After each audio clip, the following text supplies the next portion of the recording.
अभी जो बेरोजगारी है वो हमारे झारखंड क्यों झारखंड शासन पर भारत में चरम सीमा पर है। तो बेरोजगारी पर किसी भी सरकार को बेरोजगारी पर सबसे कठोर कदम उठाना चाहिए और कोई भी शिक्षा को लेकर अच्छे शिक्षा प्रदान करना चाहिए स्टूडेंट को प्रति। सब जगह पेपर लीक चरम पर है, लेकिन हेमंत सोरेन ही एक ऐसे मुख्यमंत्री पहले मुख्यमंत्री है जिन्होंने पेपर लीक पे कानून लाया था।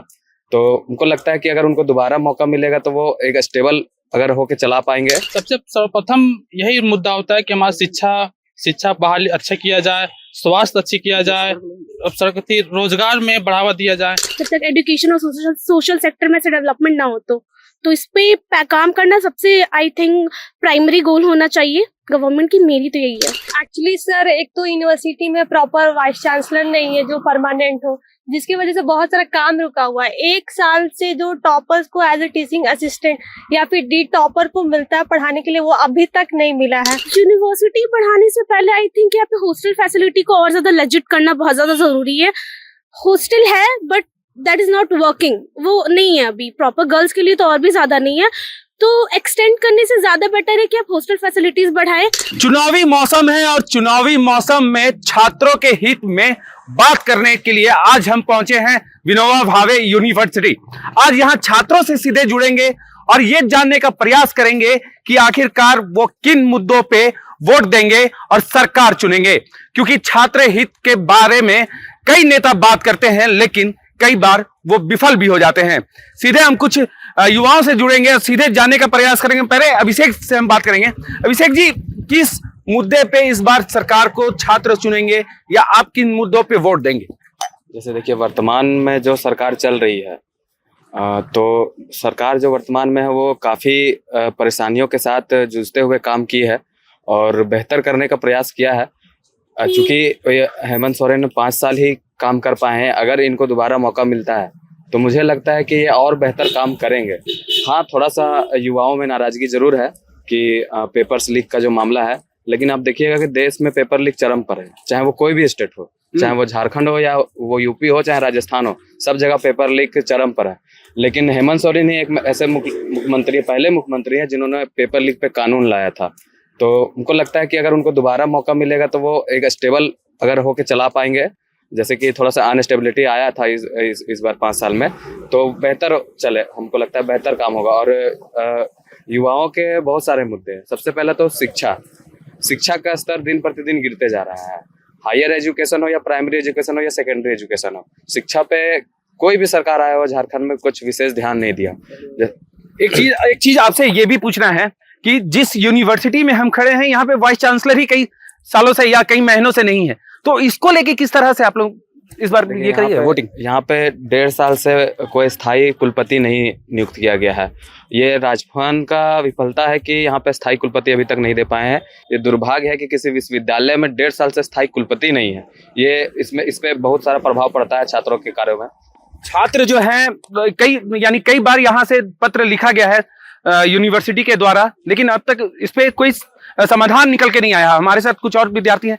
क्या आप किन मुद्दों पे इस बार वोटिंग कीजिएगा? मुद्दा क्या होगा छात्रों का? हमारा पहला मुद्दा होता है शिक्षा, स्वास्थ्य, रोजगार, जो कि हमारे किसी भी नागरिक के लिए झारखंड में चाहे भारत में सबसे सर्वप्रथम यही मुद्दा होता है कि हमारा शिक्षा बहाली अच्छा किया जाए, स्वास्थ्य अच्छी किया जाए, सरकारी रोजगार में बढ़ावा दिया जाए।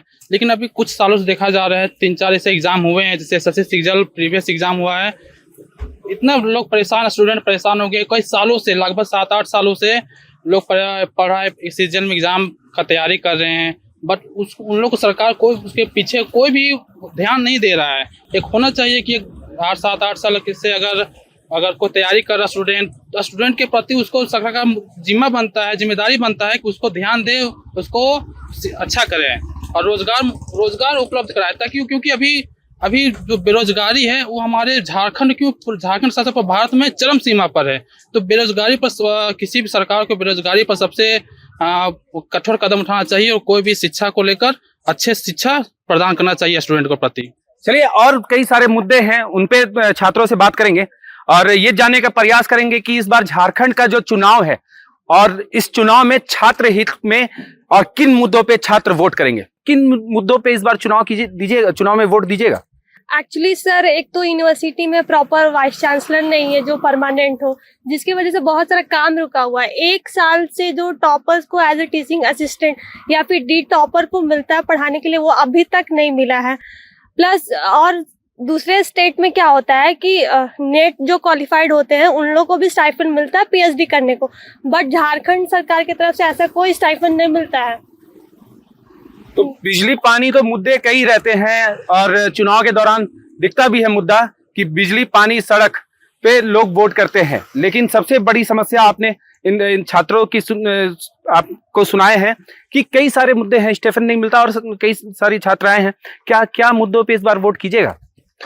एक्चुअली ये जो वाइस चांसलर वाला जो पॉइंट है वो तो वैलिड है ही, लेजिट है ही, बट उसके साथ साथ क्या है कि अगर यूनिवर्सिटी में देखें तो टीचर्स प्रोफेसर्स की ऐसे भी कमी है, प्लस अभी जो ट्रांसफ़र हो रहा है वो अलग ही हो रहा है, प्लस जिनको मिलना चाहिए एज अ फेलोशिप और जो भी पढ़ाने को वो भी नहीं मिल रहा है। तो फिर ये यूनिवर्सिटी यहाँ की सबसे बड़ी यूनिवर्सिटी और यहाँ का ये हाल है, एजुकेशन का ये हाल है, तो फिर आगे और क्या ही कह सकते हैं। फिर बाकी डेवलपमेंट का तो कुछ सवाल ही नहीं होता जब तक एजुकेशन और सोशल सेक्टर में से डेवलपमेंट ना हो। तो इस पे काम करना सबसे आई थिंक प्राइमरी गोल होना चाहिए गवर्नमेंट की, मेरी तो यही है। एक चीज और ये जानकारी लेना है कि ये ऐसा यूनिवर्सिटी है कि यहाँ से 200 किलोमीटर दूर से यहाँ छात्र पढ़ने आते हैं, तो और यूनिवर्सिटी बढ़ाने का मांग या क्या और इस शिक्षा पे क्या मांग करेंगे? यूनिवर्सिटी बढ़ाने से पहले आई थिंक यहाँ पे हॉस्टल फैसिलिटी को और ज्यादा लेजिट करना बहुत ज्यादा जरूरी है। हॉस्टल है but that is not working, वो नहीं है अभी प्रॉपर, गर्ल्स के लिए तो और भी ज्यादा नहीं है। तो एक्सटेंड करने से ज़्यादा बेटर है कि आप हॉस्टल फैसिलिटीज़ बढ़ाएं और आने जाने के लिए जो थोड़े दूर से आते हैं, रोज़ आते हैं, उनके लिए कुछ ऐसा ट्रैवल फैसिलिटी दी जाए। भी बसेस भी वैसे प्रॉपर नहीं चल रही हैं, तो वो सब चीज़ों को पहले ज़्यादा बेटर किया जाए, फिर अगर एक्सटेंशन हो तो वो अलग बात है। चलिए बहरहाल आज हम छात्र हित की बात करने आए थे। जिस यूनिवर्सिटी में हम खड़े हैं, यहाँ इंफ्रास्ट्रक्चर को छोड़कर और यहाँ की जो मूलभूत सुविधाएं हैं वो अब तक यानी दरकिनार दिख रही हैं। बहरहाल कई मुद्दों पे हमने छात्र से बात की है और कई मुद्दों पे आगे और बात लोगों का आप तक बात पहुंचाएंगे कि किन मुद्दों पे वो चुनाव में इस बार वोट देंगे। मैं पीयूष मिश्रा अपने सहयोगी आशीष यादव के साथ the follow up news Hazaribagh. JMM ने तो बोला था कि हर गरीब परिवार को सालाना 72,000 रुपया देंगे, तुमको मिला? नहीं मिला। हमको भी नहीं मिला। हमें तो नहीं मिला। आपको मिला क्या? इनके परिवार को तो सालाना 72,000 नहीं मिला, आपके परिवार को मिला क्या? TheFollowUp.in. Like, share and subscribe. www.thefollowup.in